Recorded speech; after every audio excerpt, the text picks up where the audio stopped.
Many often believe that if they're saving money in a bank, they are doing the same thing as people who are investing. The only difference is that they are taking less risk. While investing does involve more risk, money primarily left in a bank is also at risk in the long term, and we'll explain why. Let us take a scenario where Michael and his friends wanted to put their days of irrational spending behind them and put their finances in order. Michael has been looking at investing some money while also looking at saving some just in case of a rainy day. Tom has been trying to save some money too and has never really thought of investing, but thinks he'll start soon. John has managed to save a lot more than he thought he could. He doesn't seem to like the risk involved in investing and thinks he'll stick to saving only.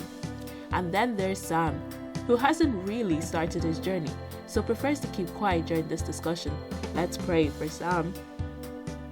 Let us look deeper into the process Michael and John are taking to reach their financial goals.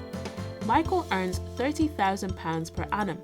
Out of the money he has left over each month after tax and expenses, he plans to put £300 into a diversified pot of investments. He takes £100 for his savings and £180 to keep for himself.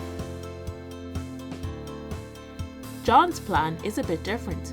John earns a bit more than Michael, which means he has more remaining at the end of each month after tax and everyday expenses. He plans to take £500 and put it into his savings pot and uses £300 for himself. Both of the guys stick to this plan for a set amount of years. 5 years have passed, so let us compare both Michael and John's progress over these years. Michael has managed to save $8,400 on top of his original savings that he had in his less financially aware days. His investments are now worth approximately £24,400, giving him a grand total of almost £33,000.